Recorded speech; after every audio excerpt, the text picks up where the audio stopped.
Today on Leaf by Leaf. J.R. by William Gaddis.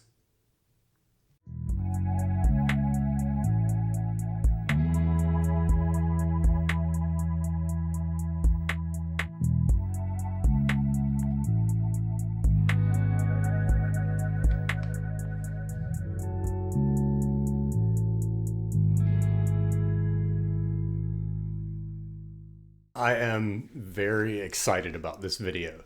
J.R. by William Gaddis. This is pretty cool. Worked out well this year because NYRB, of course, is reissuing. Well, by the time I'm posting this video, they have reissued both J.R. and the Recognitions. I think I'm posting this after the Recognitions comes out. They're being published, J.R. first, and the Recognitions with about a month apart. So I'm doing videos on each of them. This is my J.R. video, and in 2 weeks I'll post my Recognitions video. These are two of my absolute favorite novels. In fact, the Recognitions may be my favorite 20th century American novel, whereas Moby Dick is my favorite 19th century American novel. But I need to think about that just a little bit more before I commit to it 100%. But it worked out really well because at the beginning of this year, I picked J.R. as one of my 10 books that I would read this year. Spoiler alert, I didn't get to all of them. I think I got to half of them, maybe 60% of them, 6 out of 10. But J.R. was on there. It was the only book I was going to reread this year. And then, of course, the impetus to read not only this one, but then the Recognitions as well came about with the reissues. So thank you so much, NYRB, for doing this service to literature. And I hope that the next one will be Alexander Theroux's Darkenville's Cat, just to throw that at you again.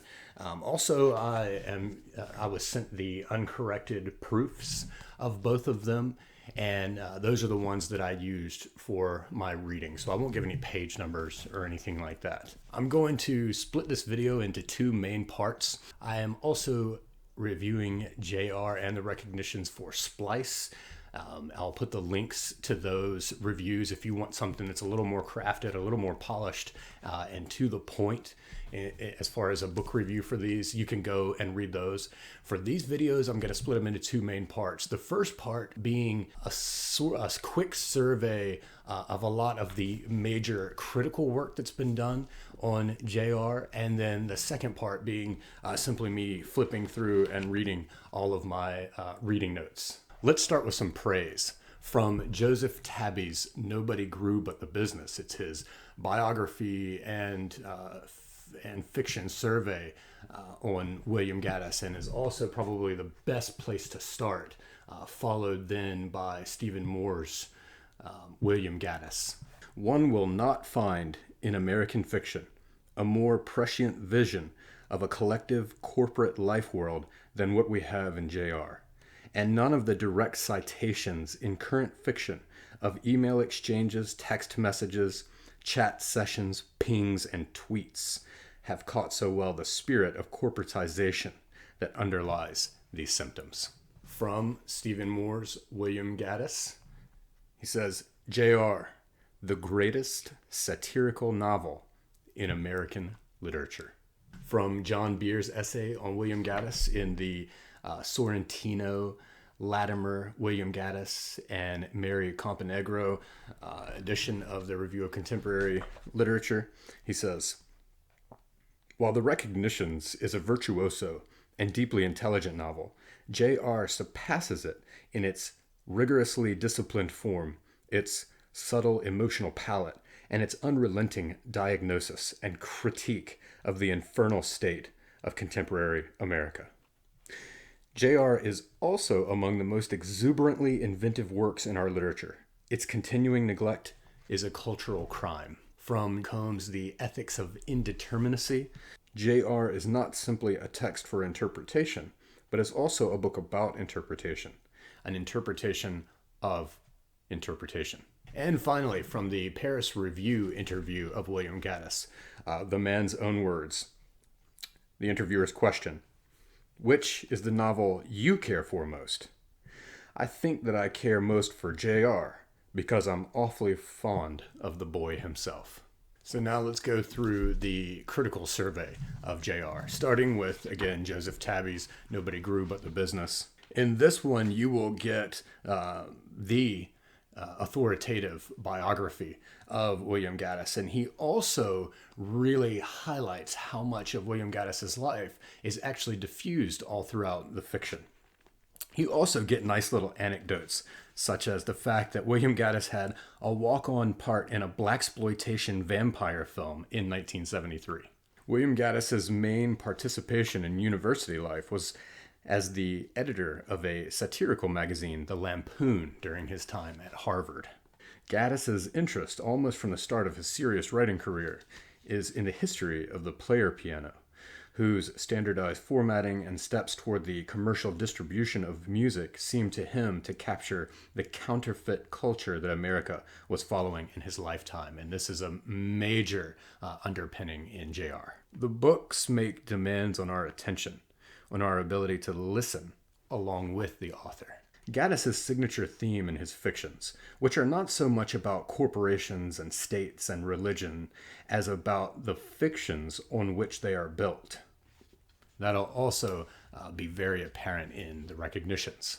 For Gaddis, although there is certainly something totalizing about the entire entropic tendency of a culture constructed of systems, it is more about the total fragmentation and chaos. The total chaos, which is the last step in entropy, when everything is settled and everything equals everything else. People think of chaos as a battle, but it's not that. It's when energy has finally reached this equilibrium. That's the end of the line. Nothing matters anymore. Whiskey equals milk. One piece of fiction equals another. The universal availability of real business opportunities requiring no more for their smart execution than a 6th grade education and briefly focused multitasking attention spans. Gaddis's decade-long presence in the corporate machine helps to account for his novel's prescience and continuing power. George Steiner's charge of unreadability and the harping on difficulty by moralizing reviewers such as John Gardner and Jonathan Franzen might be understood as a visceral reaction to a work that so elicits a reader's participation to the point of becoming a collaborator or a co-creator. As has been demonstrated, there is no serious argumentative support for the difficulty claim. Yet, its persistent influence suggests that Gaddis, like Wagner, is crossing the line of what's allowable. Gaddis thus advances, together with the human dimension of power, themes of entropy, cybernetics, and social Darwinism that underlie the corporatization of life in America. From Stephen Moore's book, William Gaddis. Stephen Moore, of course, is the noted Gaddis scholar. I would suggest this first, but I think for people who are new to Gaddis and want to get that first foundational layer of the man and his work and that rich historical context, that's why I offer Tabbi as the first book. In JR, Gaddis provides one of the most searching analyses of success and free enterprise in American literature, and one of the funniest and most scathing critiques of those traditional ideas and values. While any text benefits more from an active reading than a passive one, JR leaves the reader no choice. The passive reader will not last a dozen pages. And this is very true in the case of JR. Gaddis's JR is a damning vision of what America looks like from the corporate level, and thus a powerful argument for the necessity of recovering the human level. It would not be going too far to say that Wagner's Ring is to JR what the Odyssey is to Joyce's Ulysses. Of all the composers mentioned in JR, Wagner alone provides an example of an artist who survived, who created demanding, uncompromising art, and who persisted long enough to see a society that exiled him finally come to him on their knees. From Tom LeClair's book, The Art of Excess, there's a chapter on JR, and it's titled Recursion. He's looking at all of these novels as systems novels. And JR represents the use of recursion. In fact, Tom LeClair drew on one of my favorite books, Douglas Hofstadter's Gödel Escher Bach, for the data structure that could give rise to recursion and the concomitant runaway processes if you don't manage your memory stacks properly. Authoritative in its observation and penetrating in its analysis, J.R. comprehends the present economic system as does no other contemporary novel. Runaway systems produce on a graph what are called J-curves, steeply accelerating lines of ascent to which Gaddis may be alluding in J.R.'s instant success. I think this may be overstepping it a little bit and attributing more genius than was actually there. If Gaddis had in mind a J-curve for the J in J.R., that would be rather something. Because the artist requires whole concentration, privacy, and uninterrupted time to compose, he is the canary in a runaway system, the sensitive symbol of what is lost by every person whose energies have been split and bound over to business. From a collection of essays called Paper Empire. This was edited by Rone and Joseph Tabbi. It includes Tom LeClair's interview that he never got to publish at the time that he wanted to. And it also includes work by Jeff Bursey and Stephen Moore. It includes an essay called Gaddis Dialogue Questioned by none other than Joseph McElroy. And he says, is the last name Vincent of J.R., who's always trying to get someone's ear, connected long distance to the Vincent, also referred to, who in that signature act sliced off, well, I think actually only a part of, ... This is a great argument. First of all, he's mimicking the form of J.R., the way he's talking here. And there are several references to Van Gogh cutting off his ear. And this is a great argument as to why that symbol is in there. It can be seen as the noise of this world driving someone mad enough to want to just cut their ear off and not hear it anymore. But also, yeah, JR, he's always trying to connect with people and get something from them and get someone's ear.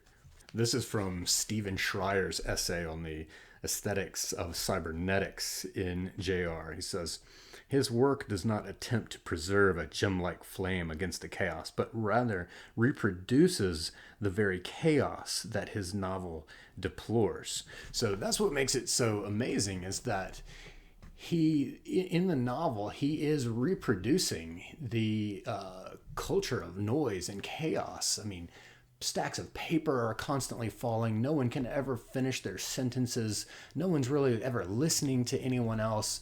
I mean, stuff's just going haywire. The apartment in Manhattan is nothing but a laboratory for entropy and chaos. Yet at the same time, he's representing this thing that is so deplored in the written word. He's reproducing noise through written language. It's really a marvel. Because the novel often lacks direct narration and thus does not attribute speech to particular voices, J.R. prompts us to read it cybernetically, as an information system whose redundancies we learn to identify by noticing each character's linguistic idiosyncrasies. And cybernetics, Norbert Weiner had a book, The Human Use of Human Beings, and this was one of the source texts for Gaddis, and Weiner largely spearheaded the field of cybernetics, which was all about communication systems and making them more efficient. It says here, the purpose of cybernetics for Norbert Weiner and most other first-order cyberneticists was to reduce phenomena to information patterns, which could then be discussed in terms of the order, information, or disorder, entropy, found within them. In Nicholas Spenser's critical Mimesis, he says, the goal of cybernetic technologies is to create seamless networks and efficient feedback mechanisms. The Quotron, which Crawley and Governor Cates used to receive updates on stock prices and transactions, is the most advanced form of information technology in the novel and attains the cybernetic ideal. However, most financial information and decision-making is communicated by telephone. As a crude form of cybernetic technology, the pre-digital telephone engenders the conversational entropic noise that technological endeavors in JR seek to eliminate. And finally, in Gregory Comnes' The Ethics of Indeterminacy. In JR, Gaddis reminds us that Kant's distinction between things with dignity and things with price has vanished in a flurry of commodity fetishism. Wonderful, wonderful formulation. A wonderful sentence there, and a wonderful commentary on the book. Comnes is definitely, the whole purpose of this book is to show that through Gaddis's novels, he has given us an ethics, he actually gives us a set of ethics along with concomitant virtues that is useful in a world where Gaddis is rejecting postmodern relativism and absolutism, and it's really a compelling read. Comnes is definitely deep, more in touch with philosophy, and brings in Walter Benjamin to bear on the work of Gaddis in a very convincing way. The plot line of JR consists of a conflict between two subtexts: finance and art. Paper money, as Wagner predicted, has become the new ring. For Gaddis uses Walter Benjamin, in JR to teach readers how failure can function as the necessary precondition for success, specifically for the recovery of an understanding of what's worth doing in JR. And that's important because one of the main questions that Gaddis had on his mind throughout all of his writing, and especially it's explicit in JR, it's explicit in the recognitions, but what's worth doing? And the possibility of failure as a key component to success is exactly why he saw something as the player piano as so deplorable, because this is completely eliminating the artist, it's completely eliminating any kind of mistake. It's this mechanization of the arts, and for him, that possibility of failure is a key component of genius. Benjamin's theory also provides a vision of the reader as a collaborator who pieces together the fragments of artistic insight to circumvent conventional and distorted wisdom about the very possibility of order. And so Gaddis is requiring that readers dispose of the novel's waste by stretching their ability to meet the need and redeem an implausible order within an otherwise entropic novel. Very well formulated. All right, now before I move on to looking at the book proper, I actually forgot to mention the essay from Marc Chénetier called Centaur Meditating on a Saddle: Fabric and Function of the Narrative Voice in William Gaddis's JR.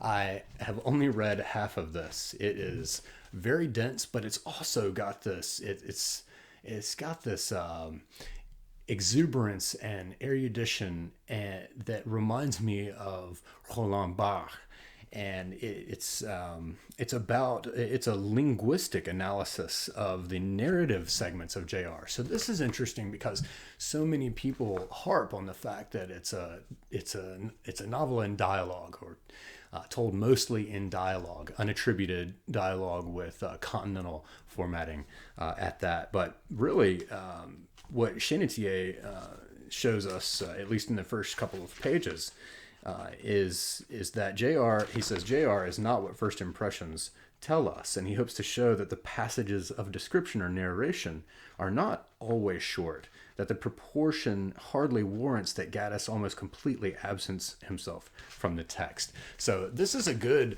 corrective to a lot of misconceptions that people have, because it is mostly dialogue. But I think Chénetier says something like he extracted all of the narrative bits and it came out to like 100 pages. So that's a full seventh of the novel.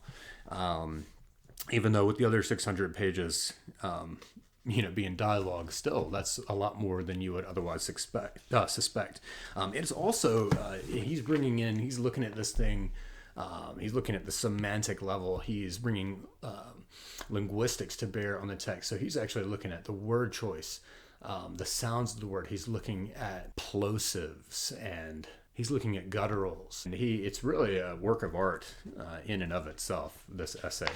Now for the book proper. First of all, I just want to say, I want to address two questions that people may have. One, what groundwork do I need to do to read JR?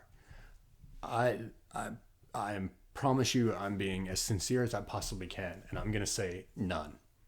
You're ready to read it right now. Do you need to acquaint yourself with cybernetics? Do you need to acquaint yourself with thermodynamics and entropy? Do you need to acquaint yourself with Wagner's Ring? No, not at all. Not at all. Most of these things are actually provided in the text proper.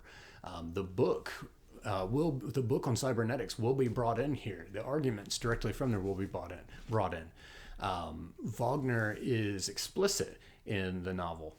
It's very different from the recognitions in that while it does still have a lot of literary allusions and intertextuality, mostly because of the enigmatic character Jack Gibbs, who is my favorite character. It's different in that it has a totally different goal. I think it can be read and enjoyed without doing any legwork. You may, however, consider using the Gaddis annotations online just if you need to find your footing. I will say the first couple of pages, for someone who's never read it before, it can be daunting because you don't really know who's talking, but I promise you, what Gaddis is doing here is he has created a symphony, and there are different voices, just like Prokofiev's Peter and the Wolf, and I'm thinking of Boris Karloff's narration of it that I've loved to play for my daughter, and her ear gets used to the voices that are matched up with the different instruments. And over just a little bit of time, suddenly she knows when the bird has shown up. She knows when the fox has shown up because her ear is attuned to those leitmotifs. In the same way, Gaddis has an uncanny ability, an uncanny ear for voices, and renders them in here in such a way to where from the voices alone, you know who's talking, or little bits like a pencil stub will be used, and you know that's JR scribbling notes. But also there is an excess of characters calling each other by name while they're talking, and to keep your footing. So it's only daunting because of the shock of the new at first.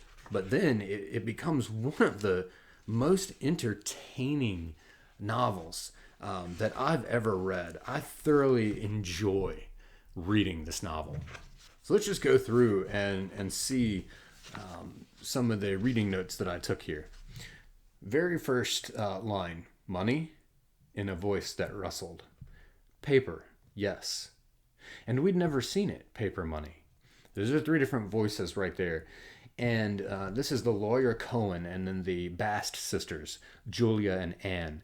And they're involved in some property disputes there in Massapequa, just as Gaddis's family was in real life. But also we're going to get acquainted with the General Roll Company, which is an actual company that the Bast family put together to create rolls for the player pianos. So these were pre-punched rolls that would play, that would run through the machine and actually play the song without needing, a skilled pianist. But as Joy Williams notes in her introduction, and other people have noticed, in a voice that rustled. That's a really interesting adjective or adverb there. That this voice is rustling, and that mimics the sound of paper money, which is a novelty to these. But then the very first bit of narrative we get comes right down halfway through the page, and it says, sunlight pocketed in a cloud, spilled suddenly broken across the floor through the leaves of the trees outside, which is a beautiful sentence. But pocketed in a cloud, it's just like Russell, pocketed is really novel to me. And I realized that what is also pocketed? Paper money. Then it's also amusing where Cohen, the lawyer Cohen, tells them Cohen without the H. He's telling them, how his name is spelled. But then every time they continue to address him by his name, it's still rendered with the H in there. Now remember, we're only getting the dialogue. So this is a really clever way to show, first of all, that people don't listen to each other. He has just told them, no, it's Cohen without the H. And there's really no other way except for a narrator to say they didn't listen to him or they disregarded him or they went on with, ignoring him or whatever. It's clever that when they use his name versus when he uses it, the H is rendered in there. So it does that. But it's also a way in which Gaddis, or the narrator behind all of these voices, is able to reach out and communicate with the reader. They start talking about the player piano, and we get this commentary from the Bast sisters. I think this is Julia, because she calls Anne by name. She says, "They're not instruments at all, Mr. Cohen. The Jubilee Music Instrument Company is what he calls it, but all they make are machines that play tunes." So that goes back to the player piano and Gaddis's view of them. We then get this hilarious moment where he said, the lawyer really wants to talk to Edward Bast, who will be a major character in this novel. He's a young composer, but also working at a school. And one of the aunts says, "He has class today, Mr. Cohen, at the Jewish temple, rehearsing Wagner." And I always die at that, thinking of Wagner being performed in a Jewish temple. Just a few pages later, we get a refrain that occurs: what America is all about, money. Then the first law of thermodynamics is brought in here from Jack Gibbs.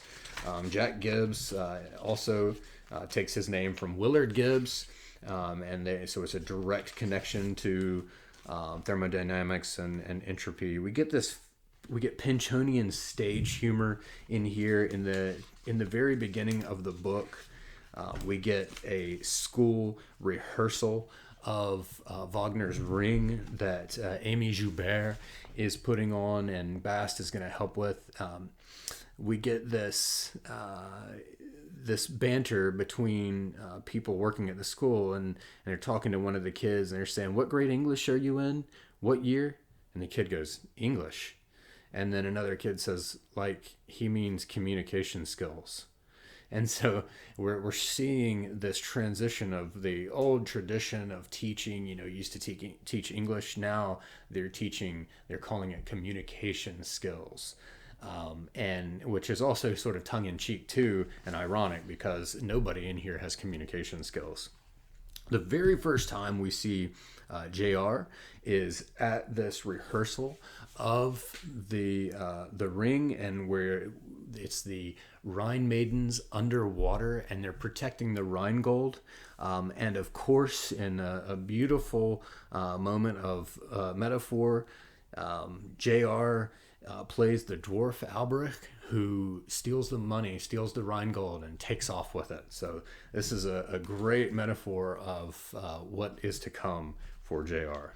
There's this corporate parlance. We have to remember that Gaddis, after his failed first novel, The Recognitions, needed to support his new family and started taking jobs as a corporate writer, a speech writer, a documentary film writer for the U.S. Army, for other government outfits, for IBM, Eastman Kodak, Pfizer, pharmaceuticals. And so that perfectly prepared him to write JR. But he has one of the education administrators say, "In terms of tangibilitating the full utilization potential of in-school television."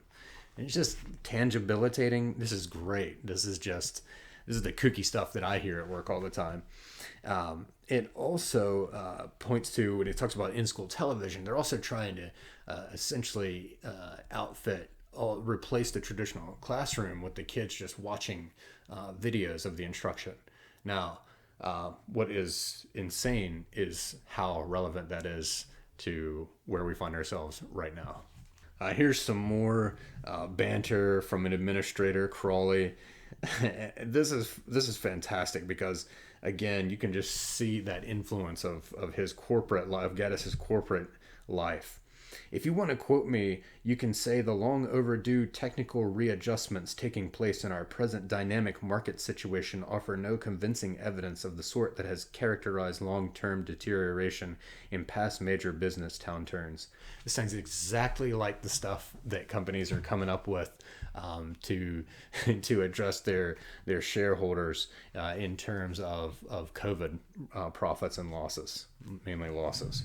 We get this, this has been treated extensively in different critical studies, but Amy Joubert and Edward Bast are talking here, and there's this commentary back and forth that's relevant to the book as opera, Wagnerian opera at that.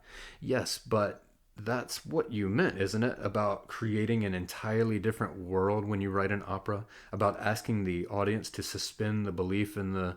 No, not asking them, making them. Like that E-flat chord that opens the Rheingold goes on and on. It goes on for 136 bars until the idea that everything's happening underwater is more real than sitting in a hot plush seat with tight shoes on and, Ms. Schubert, could I have a dime? There were 2 interruptions there that I read verbatim. This is also considered an elliptical novel because of the use of ellipses. I think there's one on almost every line in here because there's just so many interruptions. But this is a fantastic statement on what's going on. And in fact, where it talks about how that E-flat chord that opens Rheingold goes on forever. And anyone acquainted with Wagner knows how excessive and over the top his operas are and the demands they make on the audience. But it says until it seemed the idea that everything's happening underwater is more real. And we'll see in the 96th Street apartment, there's a faucet that won't stop leaking. And over time, it just grows louder and louder and louder. Just entropic system. It starts as just, drippy, but then ends up sounding like Niagara, I think one character says. But then it's almost like it's so loud that everything's happening underwater. Jack Gibbs, who again is my favorite, has these little lines like, "Genius does what it must. Talent does what it can." I love JR because JR is an 11-year-old who on his 6th grade field trip into the city to go to Typhon International, which is sort of the corporate juggernaut that controls the whole market. And on the field trip, his teacher, Amy Joubert, has them buy one stock in diamond cable. But JR already has these entrepreneurial tendencies. He's looking in the backs of magazines for all these crazy products that they sell and thinking about how to resell them and all this. And he overhears some banter in the bathroom of Typhon International. And he actually is able to take that one little share that they bought in Diamond Cable and then sue Diamond Cable and then buy a rundown defunct paper mill and then do these penny stocks, and he ends up getting a brewery and all this, and of course it just balloons out into this huge empire that he will call the JR family of companies, which is an irony because families all throughout this book are disintegrated or disintegrating. And JR, because of that childlike innocence, in contrast to the administrators that are saying things like tangibilitating the utilization potential of, he just calls it like it is. And he tells Edward Bast early on, I just thought maybe we can use each other, He just says it. I want to use you, you can use me. At one point, Amy Joubert says to Jack Gibbs, she says, the minute they see talent and sensitivity, they sabotage it and call it technical. Now this happens because while the school administrators were sitting there observing some of the televised schooling, Edward Bast, the sort of quirky genius or focused artist figure, took over one of the music lectures, and he starts talking about these crazy anecdotes from Mozart's life, and they end up pretending like they had technical difficulties to get it to shut off. But the commentary on that is spot on. The minute the world sees talent and sensitivity, they sabotage it and call it technical. That also reminds me of a line from Henry Miller's Tropic of Cancer. I believe it was that one, maybe Tropic of Capricorn. But he says, when the world finds a man, it bears down on him until it breaks his back. We also find that Jack Gibbs is writing a book, or was writing a book, called Agape, which is interesting because that mirrors what Gaddis himself was doing. He started a book out of his time in something like 1945 to 1947, somewhere in there. He worked for the New Yorker as a fact checker, and that's where he came across the concept of the player piano, and he got obsessed with it, started writing a book on the mechanization of the arts called Agape, and that would finally be published posthumously as his fifth and final novel. But it says, Gibbs says of this book, it's more of a book about order and disorder, of a sort of a social history of mechanization of the arts, the destructive element. It sounds a little difficult, is it? Difficult as I can make it. We get Gibbs is definitely in touch with Oscar Wilde. He says, all art depends upon exquisite and delicate sensibility, and such constant turmoil must ultimately be destructive of the musical faculty. And that constant turmoil are the times in which we're living, which they're living on even to a greater degree now. Again, we get JR in his 11-year-old innocence, and he's just mimicking what he hears and sees from the adults around him. When it comes to making money and playing the capitalist game, he says, you can't just play to play, because the rules are only for if you're playing to win, which that's the only rules there are. I can't really set this up very well, but another thing that's so great about this is that Gaddis leaves in all of the stuff that's traditionally corrected in a novel. He leaves in every malapropism, every solecism, every spoonerism, often to a comic degree. JR again says, no, but see, getting incorporated, all it is then you don't get screwed on taxes like everybody else.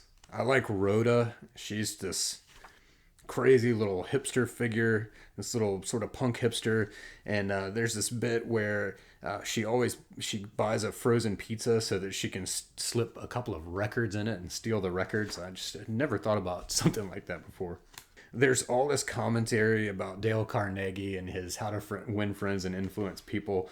That is also in the recognitions, and it is no secret from reading these books that Gaddis was not a big fan.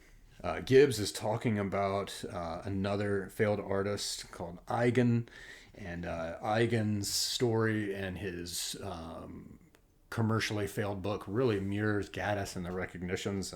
But Gibbs, talking about Eigen, he says, the problem is he wrote a very important novel a few years ago, just won a modest award, comes out in paperback, gets letters from college girls and little magazines ask him something for nothing, but he hasn't got anything to... And then, of course, he gets cut off by someone. One thing about Gaddis that you'll learn is that you have to stick with him. Don't write off a page or two because you don't understand it. He will often plant seeds and then come back to them and start watering them even hundreds of pages later. But he'll make sure that it's, for the most part, that it's salient enough to where you'll recognize it. When it comes back up. And so someone who starts talking on one page, you may not even know who it is until a few pages later. And some of the stuff that's going on with JR as he's running this whole corporation from a payphone at his school on Long Island, sort of the orchestrator of all these things going on in Manhattan. And it's really a nice touch. He puts a handkerchief over the receiver of the phone to make himself sound older, to mask his young voice, presumably. But later on, you'll find that Gaddis will allow the characters to explain more about what's going on, such as the takedown of a broken down paper mill. They make JR and Bast, or JR mainly, made immediate use of the broken down mill's pension fund to acquire a Midwestern brewery that had very favorable earnings, then snapped up a producer of matchbooks whose financial position appears considerably less. But it's amazing all these little technicalities and loopholes that get exploited. And Gaddis has definitely done his homework. You also start to see where Edward Bast and eventually, what's his name, Davidoff, who formerly worked for Typhon International, everybody over time starts to suddenly work for JR, even though Bast is about the only person who has actually met him. Even a lot of people from running the school end up working for the JR family of companies. But here and there, the characters even start to talk like JR. He has this signature where he says, this here whole, or this here blah, blah, blah, this here company. And it'll come out every now and then. And I love those subtle little flourishes that Gaddis puts all throughout here. They touch up a class photo and they airbrush over different kids' faces to make the picture appear more diverse. There's so much commentary on the vanity and presentation and emptiness of the culture. JR again, no, but that's what you do. I mean, all these here big companies, they get some second-handed general or like a used admiral for their board of directors. See, because here is this one scene where Amy Joubert is trying to get JR to snap out of this cycle that he's in and like just come down to earth and notice more about life. And Bast will do this later and get him to try and listen to a Bach cantata. And JR really just doesn't hear it. And the same way with Amy Joubert, she says, just stop for a minute. She caught an arm around his shoulders. Just stop and look. What? At what? At the evening, the sky, the wind. Don't you ever just stop sometimes and look and listen? Well, I mean, sure, He stood stiff in her embrace, his arm load holding her off between them. Like it's like getting real dark now, real early. Yes, look up at the sky. Look at it. Is there a millionaire for that? But her own eyes dropped to her hand on his shoulder as though to confirm a shock at the slightness of what she held there. Does there have to be a millionaire for everything? Sure. Well, no, I mean, like, it's really effective commentary. The brief love affair between Amy Joubert and Jack Gibbs is wonderful. It affords a great study in the psychological contrasts between the two. It also affords some really funny banter, especially in Gibbs's intoxicated moments. But at one point, Amy asks Jack what he wants. She says, "What did you want to be when you grew up?" And he says, "A little boy." And I just love the honesty of that. Here's Davidoff, who was the executive at Typhon International that now works for JR. He's never met JR. But this gives you a view of what someone at that level and in business thinks of artists. Wrote a novel once myself, you know. Maybe a little jealous of you boys with a knack for the arts luxury I can't afford. Never finished it. Couldn't just sit on my butt and indulge myself. So that's the feeling. And one gets the sense that this feeling really weighed on Gaddis, and he really felt this pressure in a culture that looked at him as someone who just sat on his butt and did nothing, presumably to contribute to the money machine of America. Rhoda, again, there's all these brochures. JR is obsessed with gathering brochures, any information on products and companies he can find, and they're all over the 96th Street apartment. And at one point she goes, "What, all this crap that was with them?" "Yes, they send out this literature to their stockholders to keep." "Literature? I mean, like, you call this literature, man?" No, I don't. They do. It's quarterly reports, and this reduced fully diluted shares outstanding by 16%, which had the effect. You call that literature, man? As the entropic system of the novel finally starts to wind down, at this point, we've watched Edward Bast, among others, deteriorate physically, mentally, and spiritually. If we can link his artist to his spirit, he ends up getting very ill, a nervous breakdown, and pneumonia. He says, Well, why should I be interesting? I want my work to be interesting, but why do I have to be interesting? I mean, everybody's trying to be interesting. Let them. I'm just doing something I have to do, so I can try to do what I hope I. And we'll see this repeated. Well, not repeated because the recognitions came first, but there's a famous line in the recognitions about, why do people want to focus on the artist? He's just the dregs, the human shambles behind, that ambles behind his work. And that's something that was very much part of Gaddis's sentiments as well, and is fed through Bast here. JR, with more of this banter that he's gleaned from the culture around him, he says, no, but that's just what you do. I mean, where they said if you're playing anyway, so you might as well play to win. But I mean, even when you win, you have to keep playing. And this is so true. This strikes at the heart of it. Earlier in the bathroom of Typhon International, he overheard someone say, the trick is to get other people's money to work for you. So not even get your own money to work for you, but other people's money. The system is only set up for people who are playing to win. And then he's saying, even when you win, you have to keep playing. There's really no end. Once money and greed and the lust for more and more and more is brought into the picture, then it can never end. And this is another example of what Tom LeClair is getting at as far as a runaway process. This is Edward Bast trying to get JR to listen to this Bach cantata, and he wants him to pick up on what has struck him, Bast, in his artistic sentimentality. I asked you what you heard. That's all What, like it lifted me out of myself? No, what I said, no, what you heard. What was I supposed to hear? You weren't supposed to hear anything. Then how come you made me listen to make you hear? To make you feel, to try to... Okay. I mean, what I first heard is there's all this high music, right? So then this here lady starts singing up yours. So then this man starts singing up mine. And there's some words and she starts singing up mine. So he starts singing up yours. They go back and forth like that. Up mine, up yours, up mine, up yours. That's what I heard. I mean, you want me to hear it again?